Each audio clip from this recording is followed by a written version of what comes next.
it's time to do this. Go back over in the zone. We're still stuck the media road. Free to go, let's rock and roll. Packers pride, we'll take control.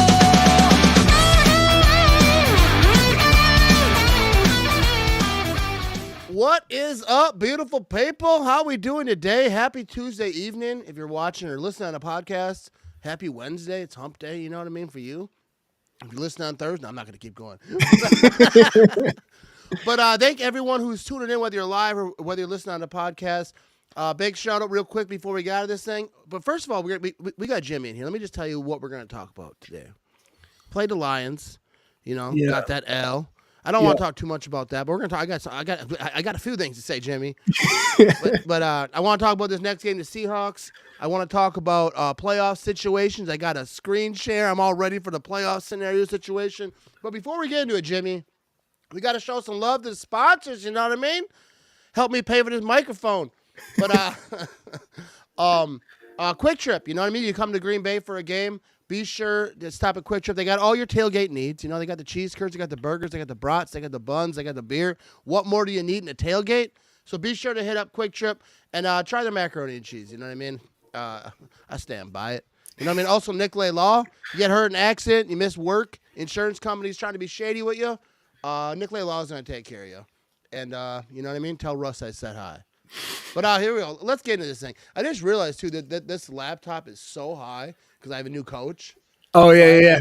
I have to figure it out because it's just like my head sticking out of a laptop. I'll probably have to change that around at some point, but we'll figure that out. But right now, let's just talk, Jimmy. How have you been?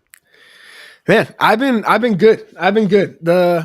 Like you said, not to get too much into the Lions game. Like, obviously, that sucked. We were in it for a bit. They got us on that one. I can't say anything. You got your W. Hopefully we see you in the playoffs. So they got their win. Kudos and all that jazz. Your fans, though, man. That's another topic. And I know we're gonna dive into that one, but I made a slight joke on Twitter about Jamo Williams, about his suspensions and touchdown ratio. And unbeknown to me, because again, I'm not a Lions fan, I didn't know his initial suspension got lost from like 6 games to 4. So I said he had more suspended games and touchdowns, but because of his reduction, it did not. And my comments were filled with Lions fans, and I have not been insulted that much since I lived with my sisters. It was like a shock for a second. It was insane, dude. That's the thing about the Lions fans is, I had a lot to say, but I actually watched Tom Grassi. He had Wes Hotchkiss on there raising some money over there for St. Jude, so be sure to check them out. Not now, you know what I mean? Stay with me. Yeah, not this time. But. No, but he actually had some good points about Lions fans, because like Lions fans, what they were doing, I'll tell you straight up, because I know. They were searching Packers Lions and then attacking any Packer fan who was talking about the game. And like, oh, you guys are talking about this. And I'm like, yeah, you searched it, bro. Ain't nobody tagged you. Like, you're searching this stuff and then coming being mad about it. Like, and then if you talk about anything, like, because I told them straight up, like, you're not a rival to me. Like, I don't consider the Lions a top rival.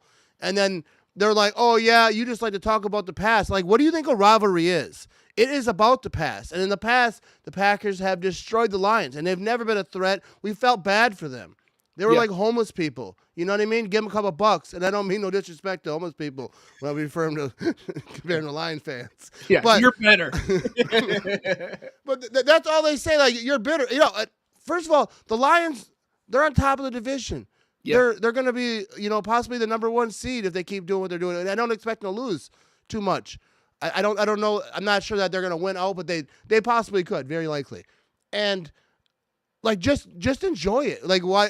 Whenever I talk trash about a fan base, it's because they're talking trash to me. They're in my comments. They're getting me riled up. That's why Lion fans used to always say, I like you because you never trash the Lions. Because Lion fans never came at me, and there's no reason to.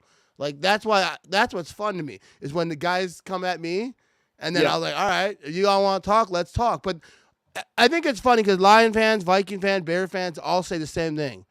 Oh, we don't want to talk about the history. Yeah, because you have none. It's not good. That's why you don't want to talk about it. And I'm not talking about, like, I'm not bringing up championships like in the 60s.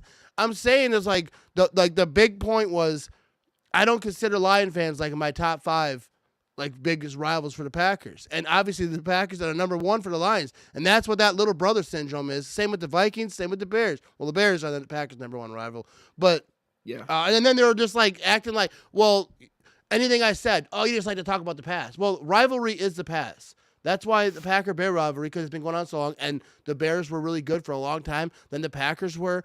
And when people say the Bears ain't a rival no more, I think it's silly because find a fan base that hates a team more than Bear fans hate Packer fans. Yep. They will yell Green Bay sucks at a Little League game. Like they hate the Packers, and and we hate them. Like I've been at games, we're not playing the Bears, but we're chanting the Bears still suck, or the Bears still suck song comes on, and that is what makes a great rivalry when fan bases hate each other. And up until 2 years ago, Packer fans kind of had sympathy for Lions fans. I think that went away. But I do want to say, like, I respect the real Lion fans, because I know real Lion fans. It's social media stuff. It's not the real true fans that are repping their team, the fans that are at the games all the time. But like social media, I don't know if like what happened, but Lion fans just like snapped. I don't know. I think they went crazy, and I think they're, I'd be embarrassed. It was honestly, because I've seen some stuff with like Bears fans, even Vikings fans. But this recent Lions resurgence of just people on Twitter popping up is wild. Because like I would go, because there's some people, and it's not like not entirely on the Lions. Like you have some Packer fans that are just obnoxious and annoying. Yeah. Some people think that's me, and I get that too. Well, I mean, like harsh online, and then I can understand them coming back like harsh. But like you see some tweets that are just so small, and the comments under it are just so aggressive. I'm like, guys, you got to know when to bring the aggression. When one person tweets out, hopefully we see them again in the playoffs.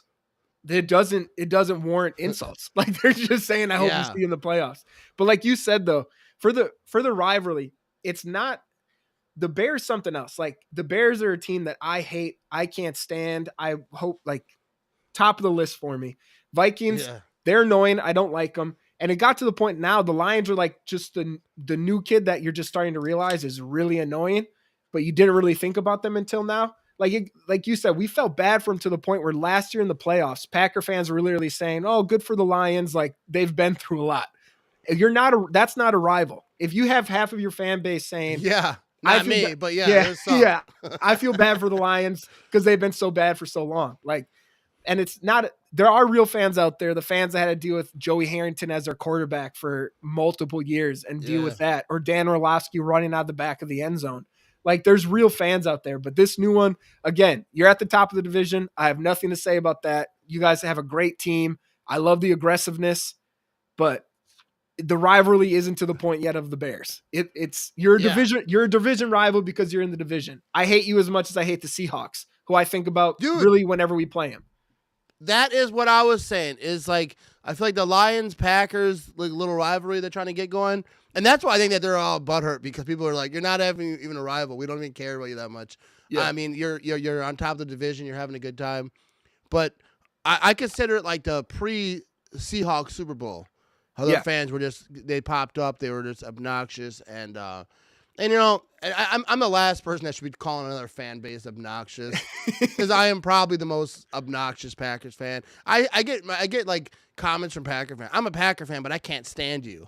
And I'm like, I respect that. I get that. But I don't do personal insults. So you could look back at wherever you want to look. I don't care if my team gets beat. I'll talk about your team. I'll talk that trash, but I don't talk personal, and not even against players. I don't say this guy's trash, he's garbage, whatever. I just don't do that. It's all in fun, dude. But like Viking fans, they get crazy sometimes. This year, obviously, actually, the Viking fans have been kind of chill, and that's how you should be. You're having a good time. Just enjoy your season. Yeah. You're just searching for things to argue about. But like Grassi kind of said, I don't want to like quote him because I don't remember, and I had a few beers in me. I ain't gonna lie to you. No, I don't want to misquote him.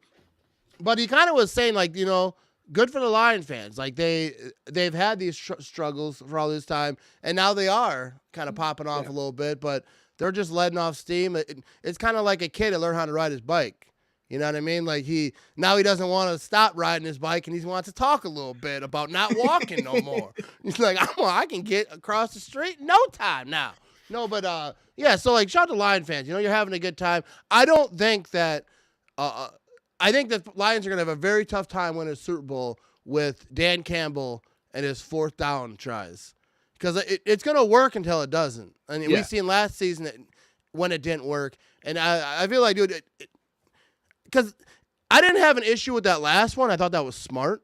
Yeah. Because he didn't want Jordan Love to get the ball. He didn't want the Packers offense to do something. He's like, let's just go get it right now. But the one before that is the one where I was like at the 30-yard line. Yeah. Like that could have lost them the game. It didn't. So like kudos to them. They got it done. But like I feel like those 4th down tries are all luck.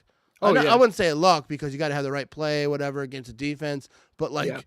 You know, like he tripped or whatever, he slipped, like that type of stuff happens, or the defense is just on it, whatever. But I wouldn't say I'm not bitter. I'm a little bitter. I don't like the Packers being in 3rd place, but the Packers are 9-4 now.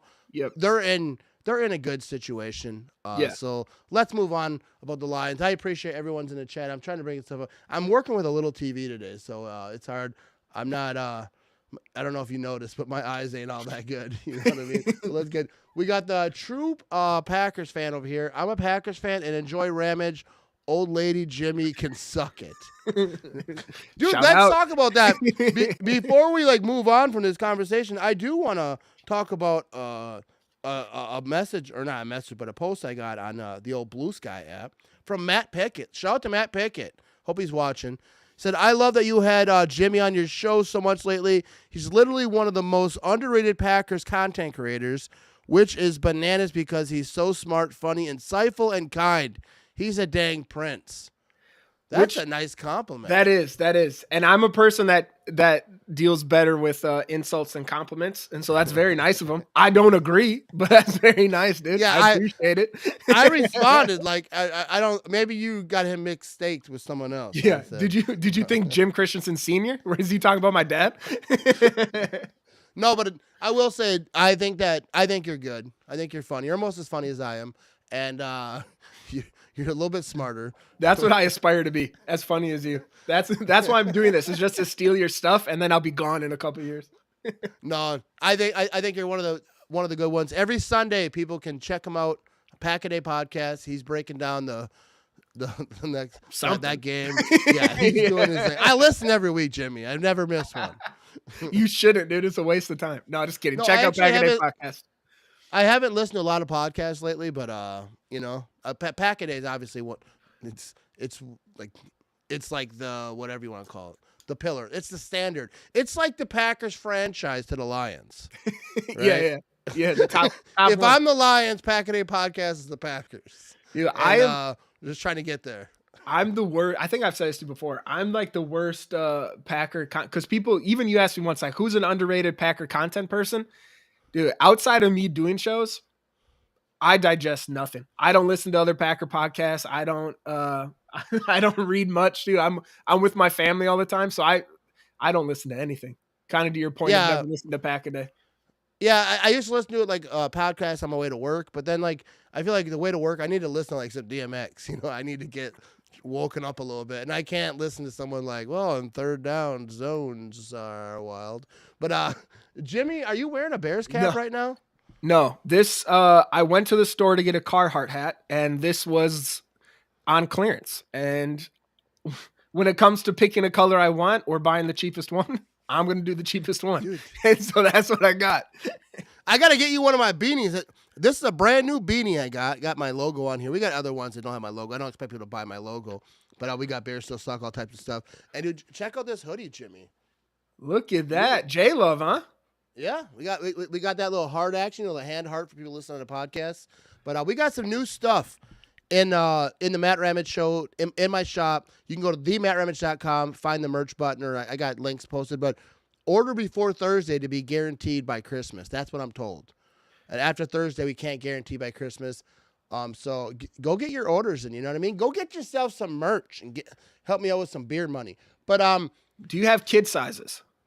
Yeah, we have some stuff in youth because people were asking about that.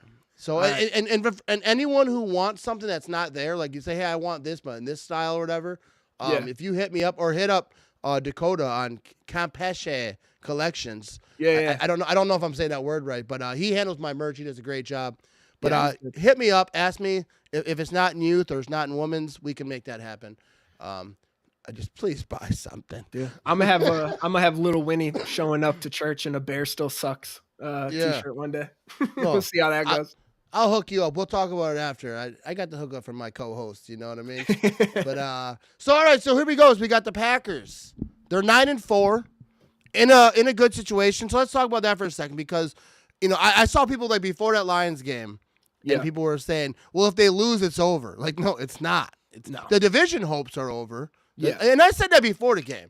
I said the Lions are winning this division. Packers ain't catching them. They're in third place. And that's another thing, too, because like I see like Bear fans and like different haters pop up, and they're like, oh, you're in third place. Like, who cares? It does not matter. I don't care what place you're in because it was a Niners fan. I said, yeah, but if the Packers were in your division, they'd be in number one. So it doesn't matter what place they're in. It matters that they have a shot for the playoffs. Yeah. And then anyone can get hot. Like, I don't care. Like, Lions, Eagles, all these teams, very good teams. But come playoff time, let's see if you're ready. And I'm not saying, like, the Packers, when it comes playoff time, they're going to be the best team in the league, whatever. But it's about, like, getting the playoffs and see what happens. Yep. Like, anything can happen. Like, people, like, think that what you are in week 5, you're going to be the rest of the year. Teams get better. Some teams get worse. Some teams get hurt. Some teams, fall out of a funk. Maybe you got like some locker room drama going on. You know what I mean? Like soap opera action. But some teams get better. And the Packers did last year. They got better and better. But that was to be expected. Jordan Love's first season. Everyone's getting kind of into it or whatever. This year, Jordan Love was hurt for the first part of the year. That's why whenever I see these Caleb Williams comparisons to Jordan Love, like for this year, like, yeah, but you don't mention that Jordan Love basically missed 3 games. Yeah. But whatever, Caleb Williams, he's still not going to hit 4,000 yards, so he'll be the only franchise to never have a 4,000-yard passer. We'll continue, but I don't want to get sidetracked, Jimmy. But you're so bad, dude. I don't know why my brain works this way. But what are your thoughts? Packers 9-4. How you feeling? You feeling happy? You feeling sad? What's the vibe over there in the Christensen household? Dude, vibes are high. Like if you compare this time to last year, and like to your point where you said it doesn't matter where you are week 5, like you can even expand that to think back to last season. This crunch time at the end of the year, we're like, we got to pretty much win out. Yeah, I saw that. I was trying not to laugh. Dude, I do want to say, like, for people listening to the podcast, real quick, I didn't mean to cut you off, Jimmy. No, you're But good. Phil said, still waiting for that Ramage thong collection. That's next. That is a comment. That is a comment that deserves a round of applause, Jimmy. You know what I mean? You got to give that a round of applause. All right, I appreciate that, Phil. I don't look forward to it though. You're testing them out right now, right? Weren't you saying before the show you were wearing one now to see if you could sell them? Well, it's not my logo. It's just usually what I wear. But Fair enough. All right, so Jimmy, Packers 9-4. In the thick of things. We're going to throw up the playoff scenarios here in a second. But what's the vibes over there? Yeah, no, vibes are high. And if last year, for the position the Packers are in right now, like, yes, Matt LaFleur's not in coach of the year conversation, and people are going to be upset about it. It makes sense when you're 1-3 against your division. Like, it is what it sucks. He's played well. The wins with Malik Willis as quarterback for those 2.5 games, completely changing where they were last year to this year. But in the crunch time where games were must win, we lost to Baker Mayfield, who looked like a Hall of Fame quarterback in Lambeau, and we lost to Tommy DeVito, who was a third string quarterback for a little bit this season and still not starting even after their starter has been cut. Like, we lost 2 games that we should have won at the end of last year. We still went into the playoffs, kicked the Cowboys' butt, almost beat the 49ers. Like, it really, as long as you click the last couple weeks of the year and you get in the groove, anything can happen in the playoffs. All you need to do is lock down a spot. The Lions game, like you said, all that meant the North is out of reach this season, which is fine. Again, not to be historian like all the other NFC teams or NFC North teams like to say we are, pointing to history. But the last time we won a Super Bowl, we did not win the division. Like, it doesn't mean anything. If you get in the playoffs, anything can happen as long as you're clicking. Our defense has stepped up. Even looking at this Lions game, like, their run game is top 3 in the NFL, arguably the best in the NFL. We really shut down Jahmyr Gibbs, who's their explosive runner. David Montgomery, like, he did well, but they weren't running on us for 200 yards. Like, we still handled our business there. We did a really good job in that defensive front. We get a couple pieces back with Cooper and Jair. Romeo Dobbs comes back. We're going to be fine. Like, we just got to keep moving, stacking success. We have a tough game with the Seahawks. We'll handle that. And then shout out to Mike McCarthy. Shout out to Mike McCarthy, dude.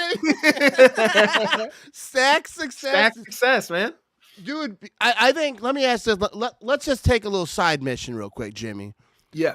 All right. Of all the NFL, of all the Packers coaches, who has the best quotes? And I'll go first if you want. So you can think on it a little bit. Because I brought it up. Because obviously it popped in my head. Obviously Vince Lombardi's number one. Yeah. Because, like, you got pictures on the wall.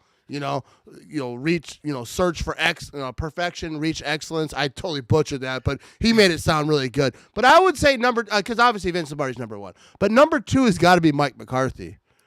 Like, Mike McCarthy, they have a thing called Mike McCarthy-isms. Yep. Like, whenever I try to throw him in regular conversation. Like, my boss would be like, hey, why were you so late today? I'm like, hey, it's like anything. You know what I mean?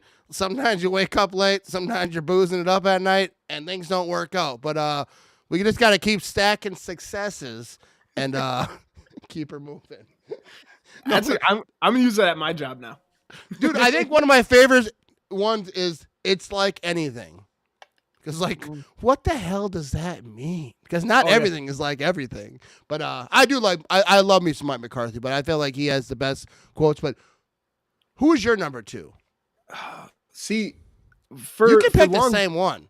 I was going to say, for longevity, it's hard not to pick Mike McCarthy. But I also think if you give Matt LaFleur some more years, he's already coming with, you gotta come with your piss hot and like stuff like talking, or like whenever they ask him, he just very kind of funny, like he's day to day. Just refused to break that thing. I think LaFleur can get some stuff going if he's around long enough, which I think he will be. He's a great head coach. So I'll give it to McCarthy, but I could see LaFleur if he comes with more pisses hot references going forward. I could see him overtaking it.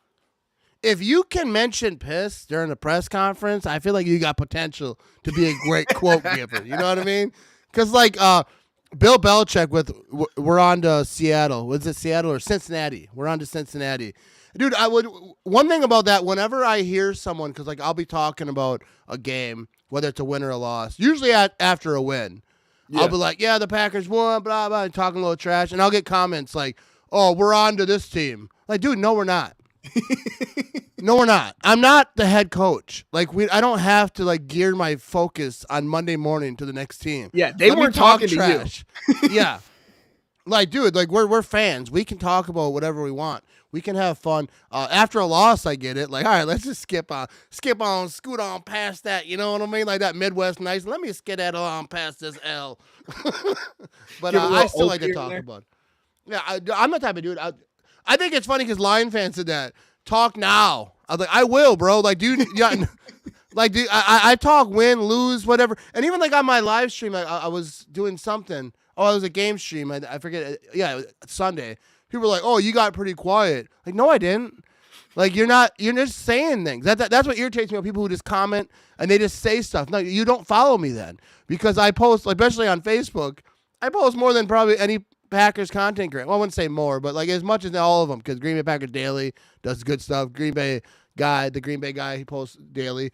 But dude, I've never hidden. Like, win, lose, whatever. I'm right there, and I'm probably talking trash, make myself look stupid. But like, I've never hidden. First of all, why would I hide? I didn't lose. The Packers did. Because when they win, it's we. When they lose, it's the Packers. Oh yeah, yeah. You ever notice that? Like, we did it. If they lose, like, yeah, the Packers got to play better at this. They got to fix that. But yeah. So let's talk about it. What do you got? This is my last thing. I promise you, last time going back to the Lions, it is. It's not even about them, but Tucker Kraft with his little squabble up with shout out Kendrick, but a little squabble up with Kirby Joseph, whatever the knee diver's name is.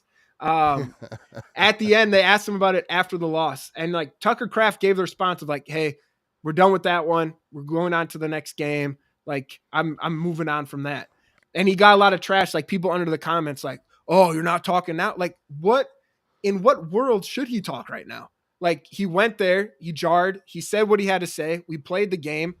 The Packers lost. Like, do you want him to still talk trash? Because then all that's going to happen after that is them talking about how we lost. But then when he says like, oh no, I'm moving on from that, it's that he's scared. Like he was in such a lose-lose situation. He handled it the best he could, but it's like, you guys are going to nitpick either way. But like he handled it like a mature adult who's playing in the professional football league of like, yeah, I had a problem with this player on this team. I'm not playing against this player this week. Why am I going to talk about him?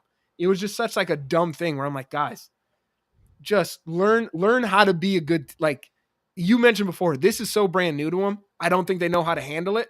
And it's like, get a little bearings on yourself, guys. Like calm down a little bit.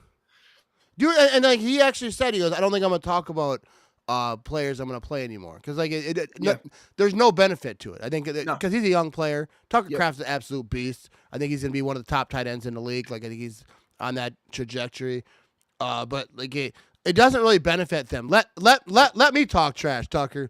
Yeah, because I don't have to back it up. You know, and not that he can't back it up. Because I think that's the thing. Because like a player could like do his thing, and then they lose, and they're like, oh, you ain't saying much now. Even though the player had a great game, I'm not saying Tucker Kraft had a great game. I think he did his thing a little bit. I think he got like 10, 11 points in fantasy. That's all I know.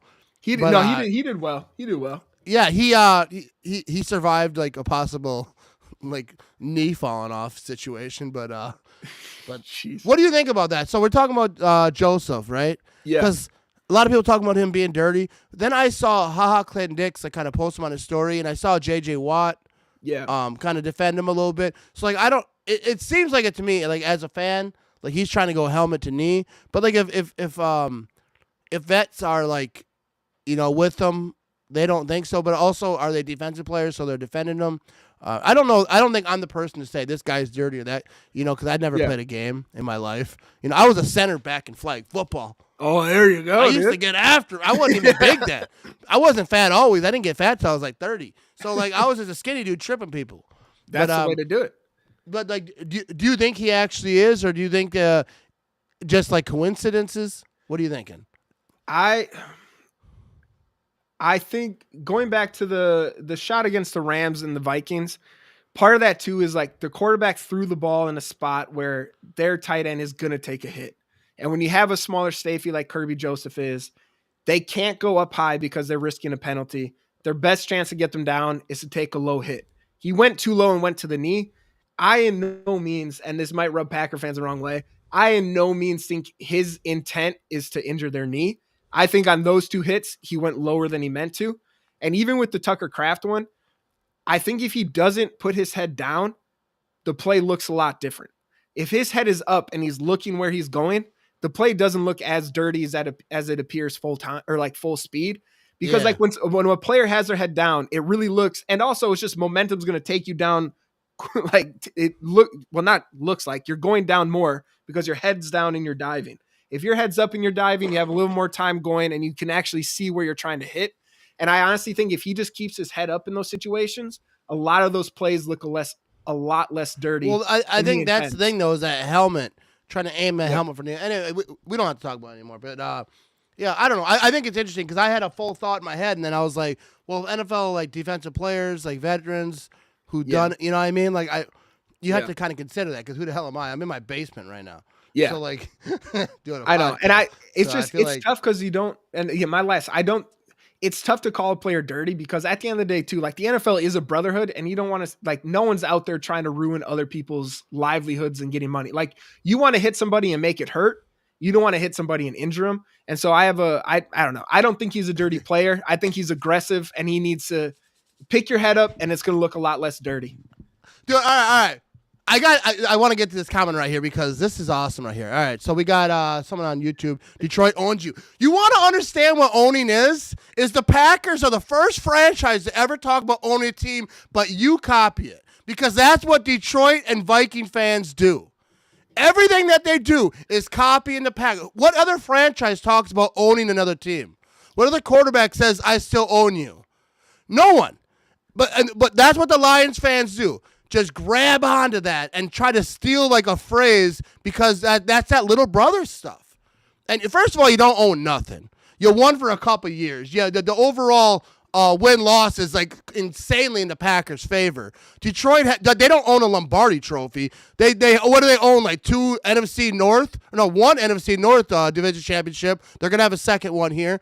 The Buccaneers have one more since, like, if you go back so far than the Detroit Lions have. So, like, what exactly do you own? Own a ring, then talk. You know what I mean? But you talk about owning. Well, like, there are all these phrases that the Packers start, and then the Vikings and Lions fans steal. I won't even say the Bears, because the Bears actually have a proper franchise. That's why they're a rival, because they're respectable. They got some stuff going. They got a ring, and I don't even care about the ring part. But it's just like they know how to act. Lion fans, I know you're brand new. It's like that New Money. You ever watch Titanic?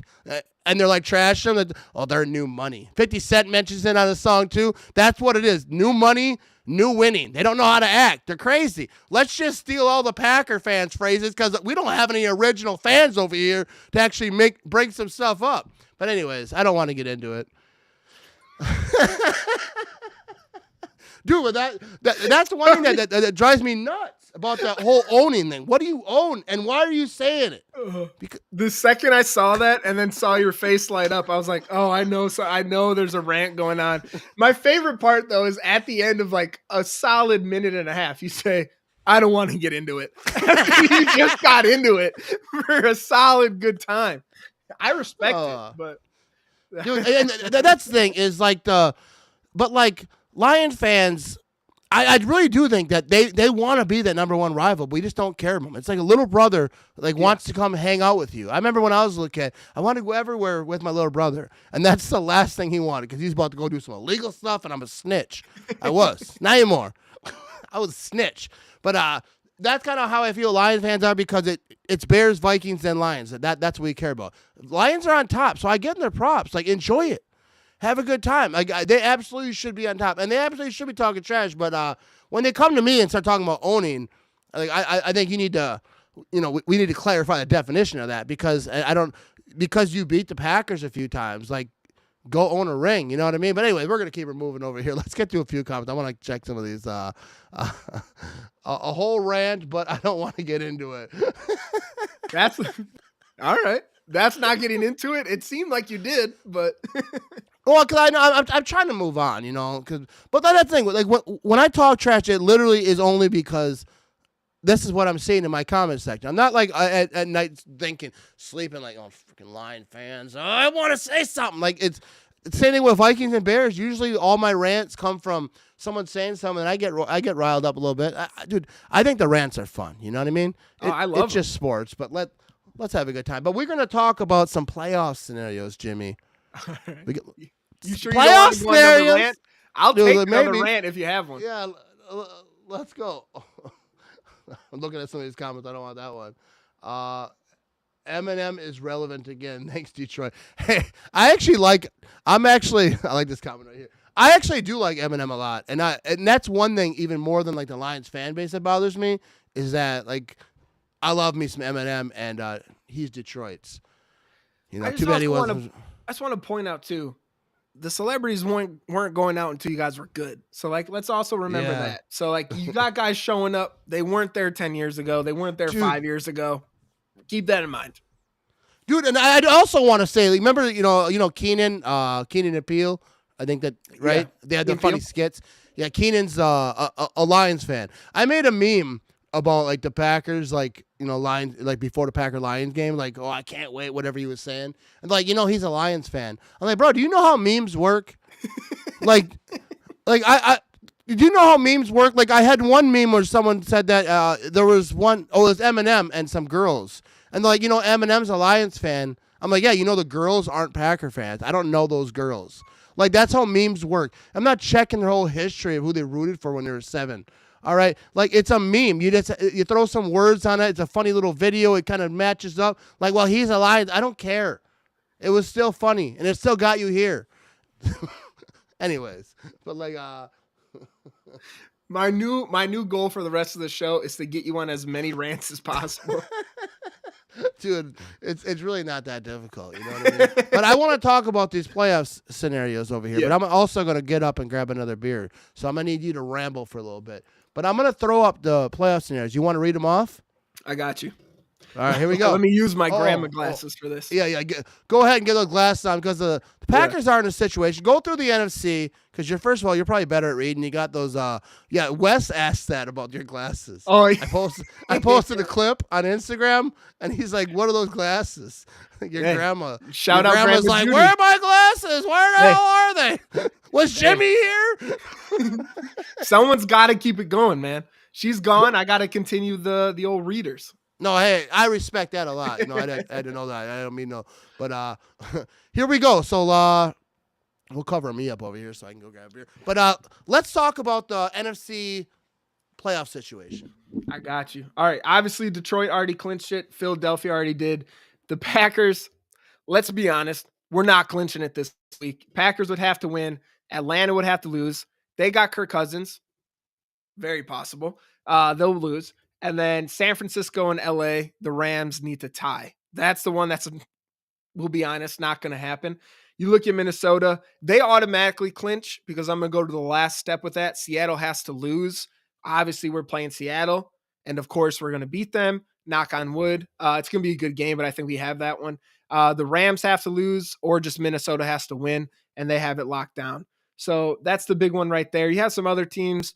The Commanders are in the playoffs. They're the 7th seed right now behind us.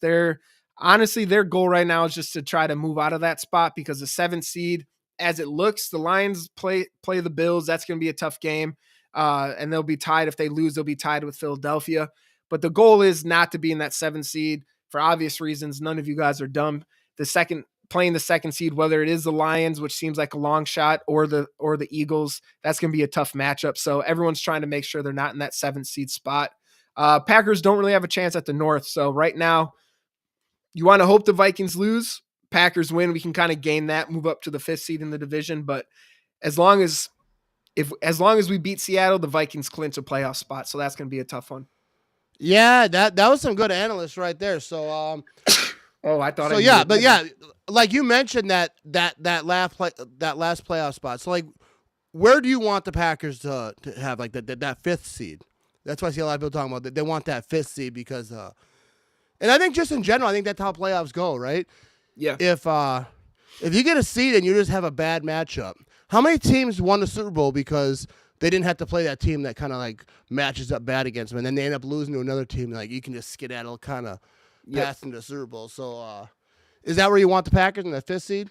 Yeah, I want to move up to the 5th one. We'll play right now is where it lies. We would play the Seahawks. I know the NFC West is such a cluster in that division. Like you have the Seahawks at the top. They just beat the Cardinals. The Rams now after the win against the Bills, they're right in it too. Like that one's a tough one because Seattle, not even including the 49ers, they're out of it in my mind. I know technically they're close and it could happen, but just for the sake of it, and also just trauma of the 49ers. Trauma's everywhere. The PTSD of the 49ers. I don't want to play in the playoffs. It's just bad omens. Dude, I would rather play the Lions than the 49ers. Oh, yeah, exactly. It's just bad luck against them. You look at the Seahawks, the Cardinals, and the Rams. Those are teams where if you get them at their best, they're hard to beat. If you get them at their worst, as we saw the Cardinals earlier this year, it's a 20-point win. But the problem is there's no rhyme or reason to how they play and what opponent they play like when they're against them. Like it's such a wide spectrum on that. So for me, I'd rather be that 5th seed. You're either going to play the Falcon. Right now it's the Buccaneers in that spot, which Baker Mayfield, he can have his moments. He torched us in Lambeau last year, but overall that team, they've been injured. It's a team I think we feel match up well against, or the Falcons, who you look at Kirk Cousins. As much crap as we give Aaron Rodgers for not playing well after his Achilles tear, Kirk Cousins, dude, he is terrible right now. Like, I think he has 8 picks in his last 4 games. He's thrown. Yeah, it's just, those are the teams I'd rather play. And no matter what position you're in, the second round of the playoffs, it's going to be tough. You're going to play either the Lions. You're going to probably play either the Lions or the Eagles right now where we stand. If you get that 5th seed, you have a chance to play. Then you go to the NFC West that they still hold that 3rd spot. So it gives us an easier path to the NFC Championship where the real the big challenge lies. So for me, I'd much rather go to that 5th seed, but no matter what, once you get to the playoffs, playoff football is different than regular season. It's going to be tough regardless. And you got to win. It doesn't matter who it is, but I would like that 5th spot because people are like, I want to play the best. I don't either. I want to play the worst possible team in the playoffs. And that's what I want. I want the easiest road. People, I don't know why people. I mean, because eventually you got to go to the big boys, right, and get the NFC Championship game or even the divisional round. You got to play the big boys, but like let's start off good. And I think that teams having a bye week, I think that does something to teams. I never really knew how to take it as a Packer fan when they had the number 1 seed. They end up losing, but like, well, you want the number 1 seed. That's the goal. It's to help you, but sometimes I feel like it hurts you. You have that bye week, especially if you have a nice run, if you're going hot, and then you have that bye week, kind of throws everything off. So maybe that can benefit the Packers too. I don't know, but the thing is, just get in the playoffs, and hopefully the 5th seed, because come wild card, playing the big sluggers. But I do think if the Packers make the playoffs, obviously I think they're going to make the playoffs. But if they have a nice little run, like Jair is back, I think it's huge. Romeo Dobbs is back. Jordan, I don't know why I said Aaron. Jordan Love is, I don't know where his injury's at because they never really talk about it, but he's not, I don't think he's on injury report anymore. Yeah. But I feel like he's probably still not having a good time with it, because I don't think that just goes away when you're playing every week. He had a bye week, but he seems to be, he's not gimping around anymore. So with him completely healthy or as much as he can be during the season, I think the Packers, I'm not even saying, because like people act like I'm saying like I guarantee the Super Bowl. I'm saying, hey, just get in the playoffs, get hot, and see what happens. I think the Packers are in a really good situation. If you told me Jordan Love was going to get hurt week 1 and miss 2, 3, week 2 and 3, and then they're going to come out of this thing, and they're still, they're 9-4 in this situation, and Jair is going to miss all that time and like the kind of injuries they had. And I'm not saying they have more injuries than everyone else. I know Lion fans are like, well, we had 15 people, and no one cares.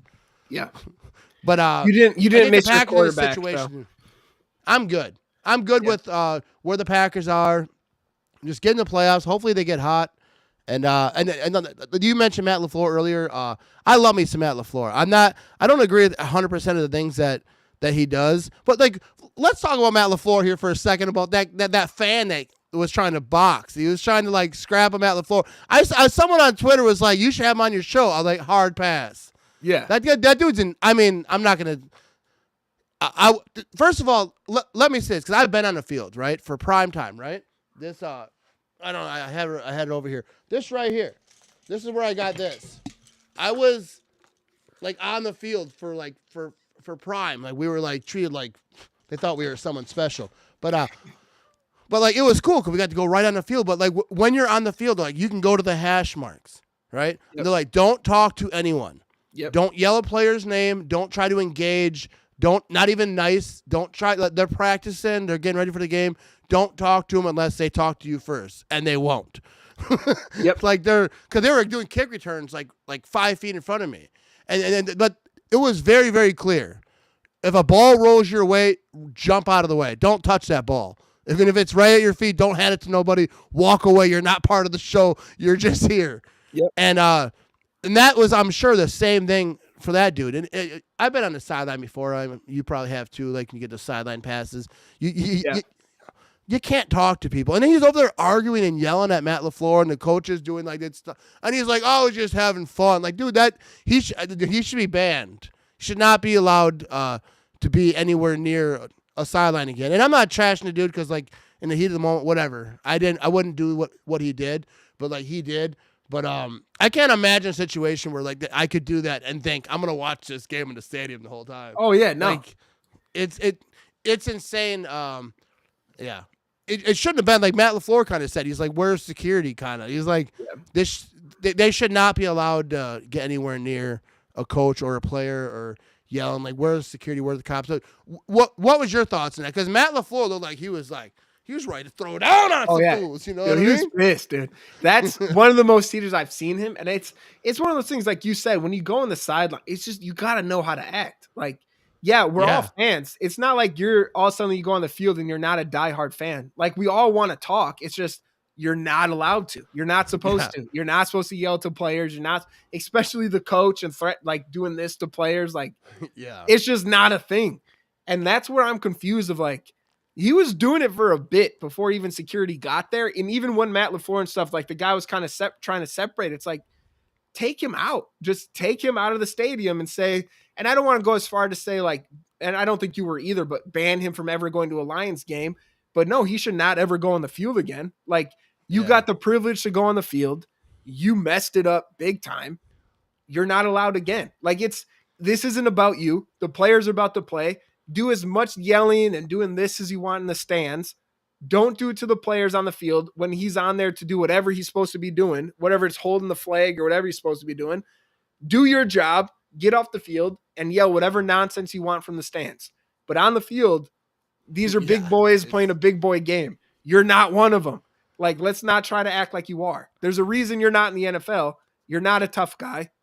Know your place, just like I do, and just, yes, sir, whatever you want. Well, don't say anything. That's the thing. Like for the NFL, that's like a lawsuit waiting to happen. Because like if he did get under a player's skin and a player like headbutted him with his helmet or kind of slapped him, it'd be a lawsuit. And I'm not saying that dude's like a bad person and he's like should be condemned. Like, he had a bad moment or whatever. He's a Lions fan. He's a diehard. He's a season ticket holder. He got caught up in a moment. But like someone was like, you should have on a podcast, like a hard pass. No. First of all, I don't like to have other fan bases on my podcast. I'm not Skip Bayless. I'm not trying to debate you. I don't care what you think. I really don't. Like, I have certain friends who are Bear fans or Viking fans who maybe I would have. I have a Viking fan friend at work. He might do a podcast. And if he does, we might collab a little bit. My guy Clint, but he's like a reasonable guy. But I wouldn't just talk to like a random Bears fan. I've been on Bears fans podcasts, but people who I kind of know aren't gonna, because I'm not into the, like, I'll talk trash and I'll talk trash to their face. I have no problem with it, but I'm not gonna get into like some heated debate because I don't care enough what you say to like, you know what I mean? I'm not trying to be ESPN. I'm not trying to be Skip or we're yelling at each other. I'm not trying to get into like some argument. Like a cool fan, like we can go back and forth, like kind of like we do, but you're just happen to be a Bears fan, and you kind of play in that role now with that hat. Anyways, so it's one of those, like, I respect that. Like, I respect him in the sense of maybe not in this situation, but like he's a diehard fan, and as someone who's a big fan and diehard fan, I can respect you being it. But it's like time and place, my dude. Time and place. Yeah. Tone it down a little bit. Twas neither. Big shout out to Hulk, man. He said, just subscribe, just support. And guys, I appreciate that, Hulk, man. And everyone, if you're listening on the podcast on Wednesday morning, be sure, if you want to watch a YouTube version, we're on YouTube, Facebook, Twitch. A lot of people watch on Twitch. I'm the big thing on Twitch. I think I got, let's see if we have one viewer on the Twitch right now. We got one. We always got that one person. There we go. On Twitch. Shout out to Twitch, you know what I mean? But I think we're going to, first of all, before we wrap this thing, we're not going to wrap it. We got the Seahawks game. What's your score prediction? And what's your feelings? Because you said before that you think the Packers are going to win, but I see a lot of people kind of nervous because Seahawks, like back in the day, you know, they had our number a little bit. It was a nice little rivalry, kind of like the Lions are right now, little cute little rivalry. But not anymore, really. But the Seahawks, they're not chumps. No, they're not. And it's the same thing that goes with the Cardinals, the Rams, and even like I said with that division, if they show up, they're just so hard to figure out how the game's going to go because one week they'll play top of their game and just have an incredible game, win by 30, and the next week they'll lose to a team they shouldn't. Like they're such a hard division to figure out. And with the Seahawks, their defense struggled in the beginning. Granted, they got a new head coach, which is pretty much their defensive coordinator. In McDonald, kind of bringing a new system in there. The last few weeks, they've been doing pretty well, but they're kind of like the Packers at the beginning of the season. They rely really heavily on turnovers. So as long as Jordan Love can be smart, don't throw the ball into dumb situations, give them a chance on the offense to capitalize on that, like we should do fine. And then looking at the Seahawks offense, what's helpful is Geno Smith is leading the NFL in just straight dropbacks. So he's not doing play action. He's just straight dropping back. And also they have like the 29th worst offensive line. So that should give our defensive line, who has struggled. Granted, we did pretty well against the Lions. The last few weeks have been coming on, whatever. But giving some pressure on Geno Smith shouldn't be an issue. And I say that understanding where our defensive line is. So the run game did well last week. Our defense has been good against the run, which is weird to say for the Packers. But as long as we can kind of limit Metcalf, limit JSN from getting those explosive plays, it should be a game that we can handle. It's just, again, going to the same thing with the Lions. You can't make stupid mistakes. And as long as we can keep everything in check, make them earn their way down the field, not let Metcalf get deep, not let the big explosive runs. We didn't do that against the Lions. Keep that stuff up this weekend. We should be good. I think it won't be a blowout, but I think we should be able to handle business in Seattle.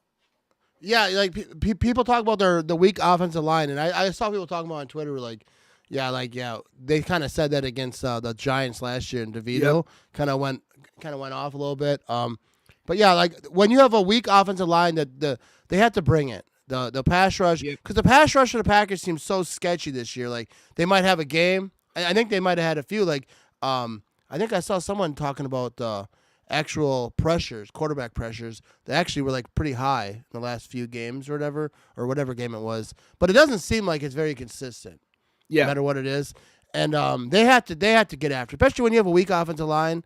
Then blitz, do whatever, go crazy, go nuts, and then get a lead, and then just bury them. Because that's how I feel like you have to do in the NFL right now. It's like start fast, and the Packers really don't start fast. No. Yeah, I'm the opposite at work. Well, actually, I'm not. Like I start slow, I get fast, and then I slow down. You get about 4 good hours out of me at work, right? But the Packers, better than me, dude. I only work 8 hours. But the Packers seemed like, they kind of got it going in the second quarter a little bit. But like when you're playing these Detroit Lions, Philadelphia Eagles playoff teams, Seattle's one of them. Like you have to start fast. Like I feel like if you can get a nice little lead, or at least be, combative, keep it even in the first half, and then in the second half, still do your same thing, get hot, get even better. But like you can't be down. Yep. At halftime and then just try to turn it on, especially against good teams, because good teams take advantage of that. I think the Packers can handle Seattle, but I don't think it's going to be like a cakewalk. Yeah. I think the Packers. I don't know. Do you have a score prediction? Before the score prediction, could you bring up my guy Larry put in, we need Van Ness to show up? Yeah. And Larry, I promise you, I'm not knocking you at all, because I thought the same exact thing. But they're on Twitter. It's either, I'm not helping you out very well. It's either Zach Cruz or Jacob Morley put out a tweet breaking down the last few, or since we traded Preston Smith, breaking down, I saw that. Van Ness's like pressure rate and his win rate. It's just up there with Rashawn Gary, and who has also turned it on again. He was slow in the beginning of the year. But I think if you look at that, you'll be surprised to the point where he's probably earning himself, because even going into the Lions game, he was getting less snaps than Enabare. And after this, he has been doing much better these last few games. I think it's hard because you look at the first 12 weeks of the season and you're just wondering where he is. So look at that. Again, not a knock. I didn't know that either literally until today, but it was actually surprising to look at it to where he's doing much better than I expected. So if we can get him on the field more and he keeps up that pressure rate and keeps up the winning percentage, he could be a piece on that defense. Where it goes for score predictions. My dad listened to me when I was on with Pack-A-Day the other day, or last week when I went on with Andy Herman, and he texted me, your score prediction was too high. Sorry, Dad. My score prediction was correct. I just had the wrong team scoring 34 points, but I am going to lower it this week. I'm going to go Packers 28. I'm going to give the Seahawks 24. It's going to be a close game. And so that's what I'm going to go with. Yeah, I'm going to say off the top of my head, never had a thought about it this whole there's no like real rhyme or reason for this score prediction. But I'm going to say 27-17 Packers. I think it's a 10-point win. There we go. And I think it's going to be pretty convincing, but maybe, they score some points. I mean, I wouldn't say very convincing, but like I feel like the Packers are going to win comfortably. But I feel like it's going to be a battle throughout like the third quarter. That's my expert and analysts.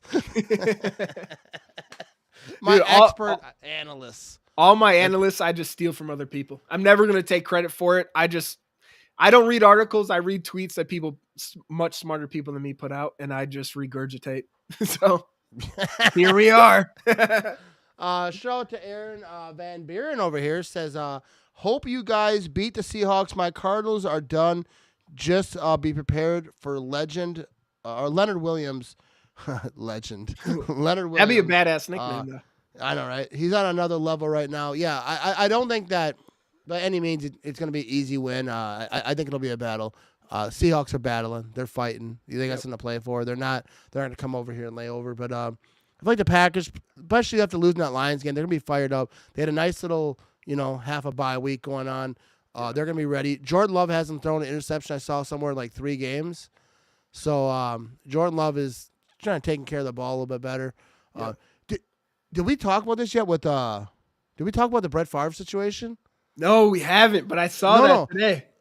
Let's talk about that real quick before we wrap this thing up. But Brett Favre, obviously most people know, I think, Michael Strahan got his last sack against Brett for that whatever season that was to break the record for like 22 sacks in a year. Yep. He laid down for it a little bit. He did. Like there was a running back. I forget. I've seen the play 100 times, but even they were like confused, like what's going on. So I feel like Brett Favre kind of held it, ran out to the side. Maybe Strahan got an easy sack. Maybe that's not the case, but that's what it seemed like. Even the commentators at the time were talking about it. But the guy who Strahan beat, who I didn't know who this person was, he's been holding on to this for 22 years, and he met Brett Favre, and he had some stuff to say. And I thought Brett Favre actually handled it pretty well because he didn't He didn't argue. He's like, I hear you, and he just kind of listened. It's kind of like all those years of marriage kind of worked out for him right there. Don't argue, just accept the criticism and the yelling. And I don't want to say yelling, but what are your thoughts on that? So this guy was mad because my record got broke because you dived against Michael Strahan. First of all, do you believe he dived for that? I don't know if Brett Favre does such weird things during games. I can never see an offensive person thinking, let me give this guy an easy way to get the record. Like it just doesn't. It's not like. But they were like he talked before the game, like because I watched some clips today from this. He talked before the game. I love Michael Strahan. I hope he gets. I wouldn't say he said hope he gets record, but he was kind of rooting for him. The Packers were in control to win. People were saying the running back, I forget who it was, like on the field at that moment. But even they said that he was supposed to hand it off, and the running back was like, "Why did cause he had a reaction?" And Brett Favre rolled right, the weak side, and then Strahan kind of like was coming. And obviously in that situation, if that other part wasn't true, Strahan's coming and you're unprotected. You're going down, getting sacked, or you're getting lit up, getting sacked. But I feel like Brett might have went off the script a little bit there, and kind of gave it to him. And I mean, to me, I don't care either way. Yeah, it is, and also like maybe he did, but also, dude, it's been that's the tough part. It's been so long, but I also get him being pissed of like, I would be still having this record to this day if you didn't do this. I think TJ Watt got it, didn't he? Oh, he might have. I think TJ Watt might have got this.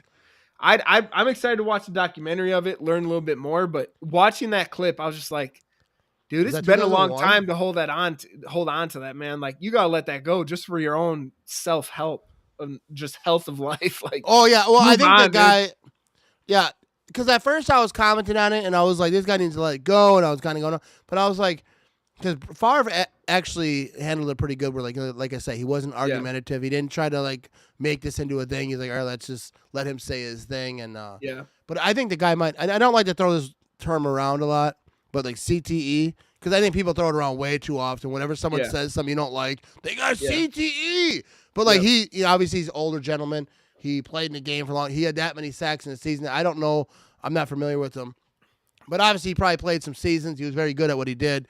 And back in the day, people's heads got banged around. So I don't know if that's the case. Or maybe it's just that he has been bitter. Because, people are like, well, records are made to be broke. And that's probably fine for most of the time. But if you have a record and you feel like it was beaten unfair, like someone was giving it to him, then I could kind of see getting mad. I don't know, 22 years, though. It's wild. But I hope that dude's good. But I thought it was a very interesting clip because Favre was all like, hey, how you doing? Ready to meet him. And the guy was like, hey, I got some shit to say to you, buddy. That had to be the first, like, from that clip, that seemed like, I guess the part I get is, like, it seemed like he's been waiting to finally see Brett Favre in person. And then he finally got to. And Dude, it was like he's like on site. Yeah, he's like, I see finally, this man. I get to see him. And like you said, Brett Favre did handle it well. And it was an dude. It takes a lot for me because I love awkward comedy. It took a lot for me to get awkward, but I was like, oh, this is uncomfortable. I don't even like awkward stuff anymore. Like when I was young, I used to like that stuff. But like if I watch like a movie and like it's awkward, I feel like awkward for them. And I think I'll turn the channel. I'm like, I don't want to watch. This is too awkward for me. But I do want to get this comment right here. We got Jake talking about the game. McKinney to get 2 interceptions this game. This is his comeback game for picks. Yeah, dude. I see his comment every week, and every week I love it, Jake. I'm not saying Jake says that every week, but people say it every week. I would love it. Like, let's get McKinney some interception. I want to get to a few of these comments. People are chiming in. Favre was going to get sacked anyway. Dude needs to let it go. That's like true if but like a lot of people said that was not the play call. Yeah. Like, he did that for Strahan, and like I don't care if he did. Honestly, Strahan's his friend. Strahan's a baller. He's like, but I do also get if he did that. Why that dude be mad? Because beat my record straight up. I'll celebrate you. But if I feel like it was shady, I kind of see how you can be bitter all these years. But like you said, like for his mental health and for his just, and maybe that was just like it's not something he thinks about every day. But he saw. But if it is, yeah. But he saw him. He's like, oh, I got some stuff to say to this man. Let's see what Iowa Joe has to say. It's hard to read on this small TV. Want me to do it? Yeah. Go ahead, read that. I'm not gonna say his last name. Homeboy blames that give me sack and Strahan breaking the record for not getting the Hall of Fame. Homeboy is also filming a doc, so many think it is a stunt to get more press for the documentary. See, there you go, Iowa Joe, and I bet that's it. Because I did see it in like a documentary, and I ain't hating on the guy. Obviously, he was good at what he does, and if he is trying to get more views, I respect it. You know what I mean? I want more people to watch this show. Maybe I'll do like a promo tomorrow. I'll be like, hey, I can't believe Jimmy said this to my face. You think people would watch more then? Let's square up. Let's pull a Rocky, and we end the clip with us about to fight, and then we end it. Oh yeah, but we don't actually fight, right? No. All right. I want to make sure that's right. I know Jimmy can square up on some fools. You know what I mean? Scott says that guy, he needs to let it go, man. Favre took the sack for the love of the game and for the love of the players of the game. And I saw people say it earlier. How come we've never heard of this guy if he owned that record till this moment? And you know why that is, Jimmy? Tell me. His last name is hard to say. I know. We haven't been saying it. Like, It's like Gastineau. Is it Gastineau? And all respect to him. I'm not trying to like trash this guy at all because obviously he was a legend in his time. He just didn't like how it went down over there. Can I ask you a question about records? All right, ask me a question, Jimmy. Let me ask questions. You. So you go to like Eric Dickerson's record right now of his most rushing yards in a season. He did that in his amount of games. If Saquon Barkley breaks it in 17 games, so more games than it took Eric Dickerson, does it mean as much, or should we take it as the same level because like the level of play is higher now? Or should we say, no, it doesn't count as much because you did it in more games? I don't know if I would say it doesn't count as much. I still respect it, whatever. But I do think you have to look at records in their era that they were broken. Yeah. Like Don Hudson's records, right? Held for like, I think to the 80s or something. Yeah. A lot of them. And I think you have to like think about that. You're like, okay, this guy broke it and that's all good and stuff. But they played less games back here, especially like receiving records. They weren't throwing like that. So like, because people kind of disrespect those old Packer records. Because like, well, they were only playing, but like some of those records are just insanity. And obviously they were playing against. They didn't like these days, like for a receiving record versus back then. There wasn't very many good receivers back then. There sure wasn't any good corners. Like they were just running back there, like just trying to give it their all. Yeah. But like nowadays. Yeah, corners are like now, like they're training to like so they can cut, like they can do all these things that need to happen to stop this receiver. Back then they weren't, but like I think it's all about eras. Like I think you still respect it. Like even 2,000 yards rushing, it's kind of weird because that one kind of changed. Because back in the day, 2,000 yards rushing like was like if they got that, they were winning. MVP, unless Brett Favre was also good that year. Then they got co-MVP. Barry Sanders got that. But like now, 2,000 yards rushing, no one's going to get that. So it kind of went backwards because they have dual running backs now. Things change in the league. Usually it's not backwards. But like receivers now, like I remember back in the day, I think T.O. got 17 touchdowns in a season. I remember at the time I was like, oh my goodness, that is insanity. Like how a receiver could like have that many. I don't think that's normal now either, but because there's so many people, I don't know where I was going with that. But I'm saying like records now though, I think that you should respect them that they're broken, but you should also acknowledge like they had more games, the game has kind of changed, and like even how training is and all that. But I don't think it's like, well, that doesn't mean nothing. I don't think any records like that. We're like, that doesn't mean anything. I think it means something, but also you should respect the past, like when they're like Eric Dickerson, Walter Payton, because like all these great running backs, look at the rushing yards. A lot of them won't be broke because the way the dual running back thing goes now. But like, there's so many old timers who like balled out, were the best at that moment, but now they're past because like there's more games, and they're gonna keep adding more games. Like we're gonna get to like 20-some games eventually. I don't know how far they'll go because I don't think NFL players can do that. Like it's such a physical, demanding sport. They can't. Like I saw someone today with like a 50 team NFL scenario with Canada because all the talk about Canada becoming America. I don't want to get into that, but like it was like a joke. But I was like, the NFL could not sustain 50 teams. No. Like there's not enough great athletes in the world. Like you couldn't have a guy because if there's 50 teams, obviously not playing. They're playing more games probably. But I don't think that first of all they couldn't have that many teams. There's not that many good athletes. But I don't think that you could play that many games because dudes would break down. Oh yeah, you can already see it now too. Like if you add more games, it turns into the NBA where you're resting players during the weeks and having them take, and nobody wants that games off. Yeah, no, you don't, because this game's already physical enough. Just getting a player to play all 17 games is damn near a miracle of itself. Yeah, that's the people that when people talk about like these injuries, like Jair. I don't know what his injury situation is. Even like, they kind of don't really update it. I think it's a PCL for Jair. Yeah, but they don't really like tell you like David Bakhtiari. I felt like they were always like, well, he had it cleaned up. He had it. They're trying to like help you out, but like, it sucks. But like, dude, guys get injured, especially knees and stuff. Like, you can't say, well, it's gonna take this long and then it's gonna be fine. Like, it sucks though. And what do you think they do? What do you think Jair's future in Green Bay is? That's a good question, right? That's a good one. I'm a really good podcaster, Jimmy. I think he comes back this season. Towards the end of the year. I don't keeping my hopes minimum. Like for me too, at this point, we have a 98% chance at the playoffs. We win this week, it goes up to a 99. It makes sense to just kind of rest him and maybe until like I'd say the Vikings game, give him 2 games under his belt before the playoffs, depending on where his health is. But going forward, it's tough because next season, you want him to be there, but he's shown so much where he's missed damn near as much as he's played the last few seasons to where how can you justify paying $20+ million a year for a player who is good when he plays, but he just never seems to play. Yeah, fantastic.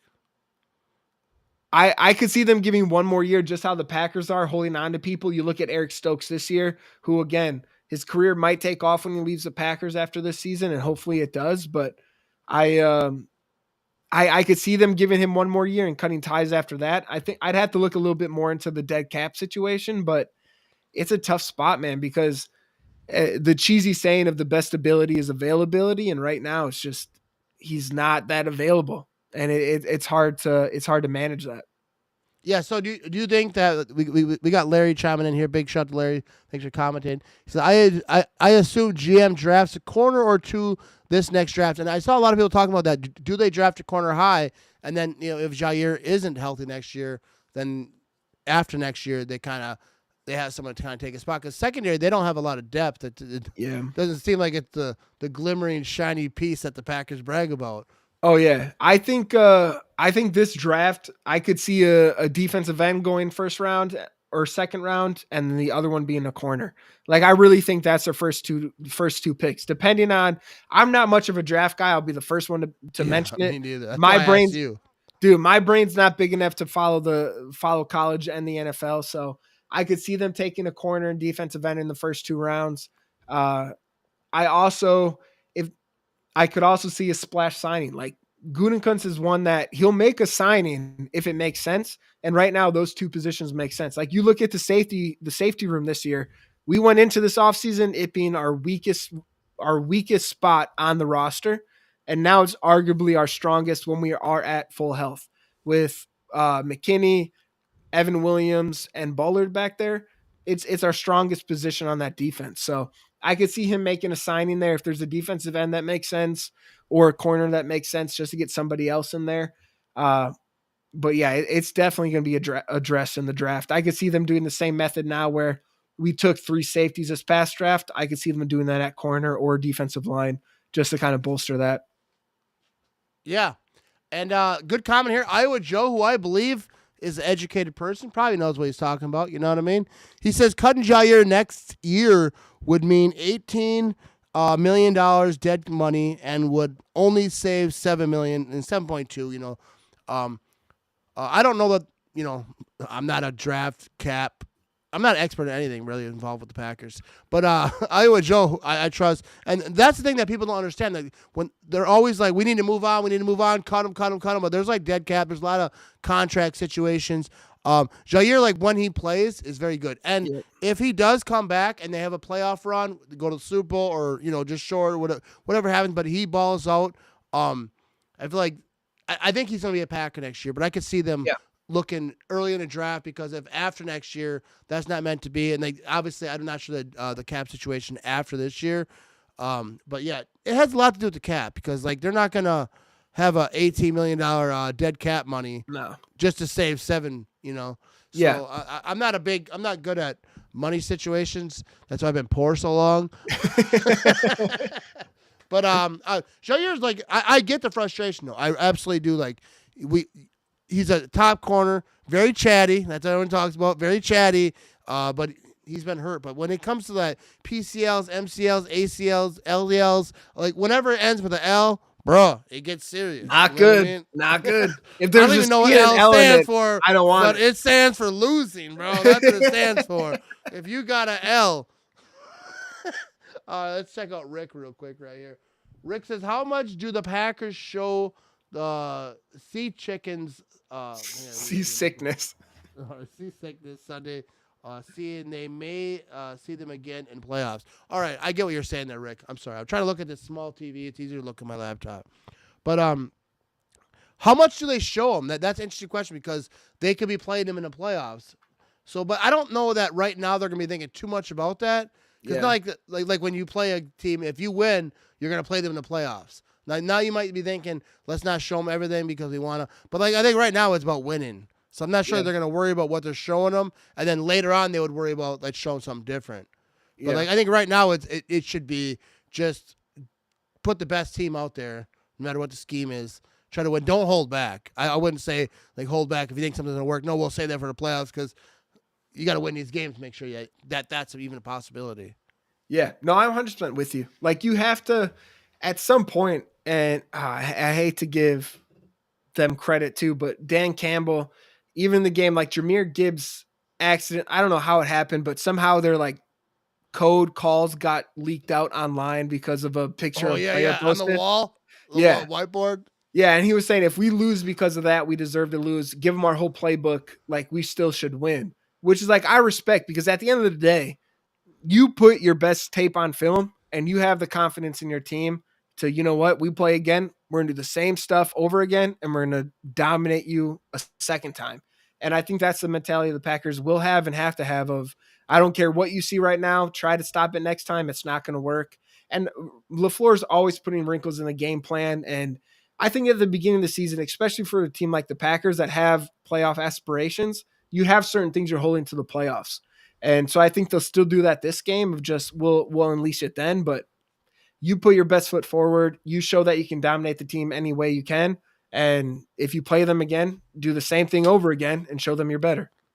Dude, that's what it's about right there. Vince Lombardi used to talk about that Packers sweep. Like, we know we're doing it. They know we're doing it. Stop it. Yeah. And I do like that mentality, but Mike McCarthy had a mentality.